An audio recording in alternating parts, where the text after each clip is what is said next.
Is there any way for Mike Woodson to keep his job? Details coming up. Quadrant 3 on the way.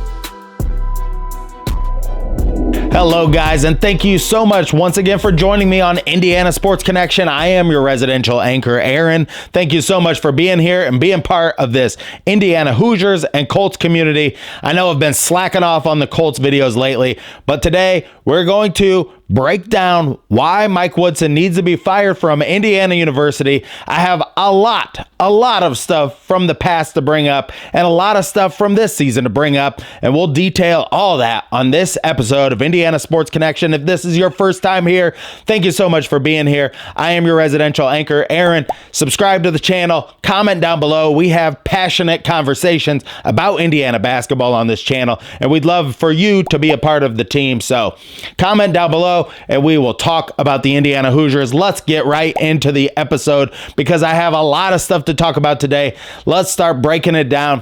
So first off in this episode, I really want to break down why Mike Woodson needs to be fired. But first, let me tell you about some of the positive things. I think initially when Woodson came in, I do believe he did a good job. I do believe sometimes in coaching, you just need a new voice to be there in the locker room. And I think like through Archie Miller having some really bad years and then the COVID year happening and all of that, and then them having a bad season after that, we really needed a change. And initially, I think when you come in as a new coach, like Mike Woodson did from the outside looking in, it's easy to kind of look at what Archie Miller was doing as Mike Woodson did and say, you know, we need to bring in a better guard, Xavier Johnson, because a big problem with those teams where Rob Finney was just not aggressive enough. He never really panned out to be the type of player we thought he would be. You know, a Yogi Ferrell never really turned out to be that type of a leader. So it's really, I thought, kind of easy before you're really in the thick of it to look at like, okay, bring in Parker Stewart, bring in Xavier Johnson, you know, bring in like Michael Durr was a backup center at that point, bring in a few guys, kind of change the roster up a little bit. And we saw them be a little bit better. You know, I do want to give him credit for from his first year to second year, Tamar Bates went from shooting 29% on threes to 39% on threes. I'll give Mike Woodson credit for that. What has happened now from him bringing in those guys to his second year, and we were not successful in these years. We were below 500 in the Big Ten. Like, let's just take a look at these rosters. I mean, yeah, so it's not like we did great. Then second year, we were able to get Hood Schifino. Even though Xavier Johnson went down, this guy was just talented enough to really carry this team and be instrumental getting us points. Like really scoring 35 points at Purdue was absolutely amazing. But now we're really seeing Mike Woodson hasn't developed any players from the bottom part of the roster at all. He sits here and he loves to pat himself on the back for the development of Kel'el Ware. I don't see a huge difference. I've watched Oregon highlights. Maybe he's a little bit more aggressive on Indiana, but I think Ware should be in the corner shooting more three-pointers and stuff like that on this team. I don't believe he's a good physical player down low. I don't think he plays well around the basket when he goes up against more physical, dominant competition. And I think this guy, he's shooting 40% for threes. I think he should be taking 5 or 6 three-pointers a game. I think that's his game. I think he's more of a Chet Holmgren type player where he was on Gonzaga. That's just where I think Kel'el Ware is. I think he's just more of an outside shooter. That's what he will do in the NBA.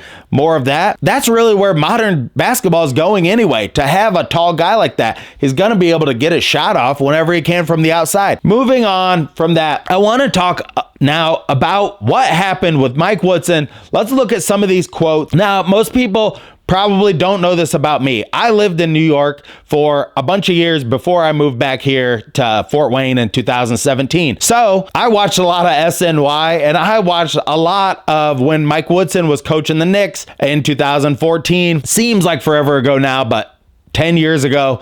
And let's just look a little bit right here real quick of what some people had to say. This will sound really familiar to us right this second. Let's pull this up on the screen and then take a look at this. So these are Amari Stoudemire's comments when Mike Woodson got fired. It was an up and down year. Mid-season changes. Coach Woodson put together a game plan on both ends of the basketball court, and there were times that we didn't totally buy into it. After Thursday's exit interview with team president Phil Jackson, that's what Amari Stoudemire said. We didn't really focus on mastering the offensive strategies and defensive strategies. The mindset is for us, whatever the game plan is, we have to stick to the game plan. We've got to try to master it. And that way we can be playing at an extremely high level when it's time for the postseason. And then he went on to say, and this sounds really familiar to what happened between last year and this year for Indiana. We had more vets on the team last year that wouldn't allow you to screw up, Stoudemire said. We had vocal vets with Rasheed Wallace and Jason Kidd, Kurt Thomas. Those guys who've been around for years know how to play the game, and they won't allow you to take a back seat. This year, we didn't have those guys. We had a fairly young team, and for me personally, had to lead by example. So Mike Woodson, he has been here before. Now I want to read, this is what on a Knicks website back then when people were getting ready to fire him from the Knicks. This is what they said. Mike Woodson is simply not the right coach for this team. It is clear that he will be fired immediately after the season. So why not fire him now? Make the change today. Try to salvage the season. Maybe sneak into the playoffs. A lot at stake this summer. I really want to skip down to, if you were worried about the interim coach, you can fire him. Don't be. You can fire whoever you want, Mr. Dolan. Mike Woodson is a dreadful coach. His rotations are illogical. His defensive and offensive schemes are laughable, and his players have quit on him. His head coaching record is well below 500. For this reason, Mike Woodson is not the right coach for this team. We should be moving forward. And then there was a comment down below on this that I thought was very telling, and this is from 2014 again. Just agree with everything. He is a good assistant. No head coach, none. Please fire him. WTF. How much more do we need to see? What he did against the Sixers should be a cherry on top. Are you kidding me? Sitting all the entire starters barely in the playoff mix. So in New York, and I lived in New York for quite a few years, where the fan base there, the Knicks fan base, is very passionate about basketball, very similar to the IU fan base, and they had just had enough of it. And a lot of this sounds like echoes from what we're hearing from the IU fans everywhere right at this moment about Mike Woodson. Like I said before, I do believe like he came in with a new voice. He put that voice forward, and I think he had a good influence on the teams Trace Jackson Davis had. I mean, bringing up Trace Jackson Davis, I want to point out one thing. We heard all about how he showed Trace Jackson Davis this tape of him. You know, he showed him and his dad the tape of him playing and pointed out all of his weaknesses and all of these things, how he was going to help him be a better shooter. And Mike Woodson himself was a great shooter in the NBA. He was great in the mid-range game, and he was great in the mid-range game when he was at Indiana, and he did a great job of using the backboard to get the ball in the basket. Mike Woodson was an absolute master at that. But for some reason, he can't translate what he's done on the court to the players. You need to get through to them, and you need to teach them not only what you know about basketball, but for them to be able to execute the plays in the way that you need them to be done. One thing I do know about the difference between being in a high stress situation or being in a low stress situation, it can just really make your mind spin.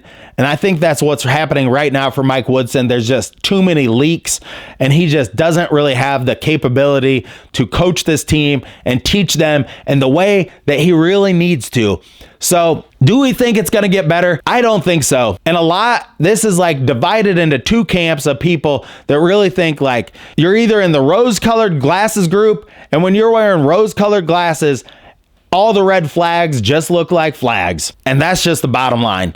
I hear 70% of the people want Mike Woodson to be gone, and 30% of the people right now are just completely oblivious to really how basketball is being played out there. They just want to be like, you know what, he's just a nice old man and just leave him alone. That's not the type of thing that gets championships. The type of thing that gets championships is making yourself uncomfortable, putting yourself in uncomfortable positions so that you can find out about the players you have and about yourself at the same time, and you can get to that championship formula.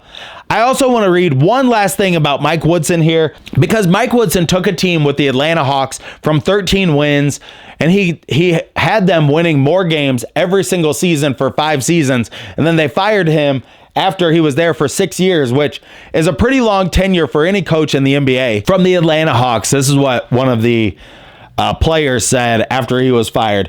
"We grew up as a team and as players. He helped a lot of players get better." So I think he did a great job teaching that young team back then. This was in 2010 time. But when you get better, you want even more. I think we're in the stage now where it's not about progress, it's about winning a championship. Mike Woodson took them as far as he could. And all we want in Indiana is a national championship. We're not interested in getting people to the NBA or helping people improve on their draft stock or all those types of things. We're interested in players that want to play as part of a team and help Indiana University, the name on the front of the jersey, help Indiana University win a national championship, and Mike Woodson is just not the guy to do it. Thank you so much for joining me on this episode of Indiana Sports Connection. Thank you so much to Reynolds Wrap for sponsoring this video. Reynolds Wrap for 75 years. Reynolds Wrap is an American company serving a great American aluminum foil that helps save you time in the kitchen. Pick up Reynolds Wrap when you're at your local grocer.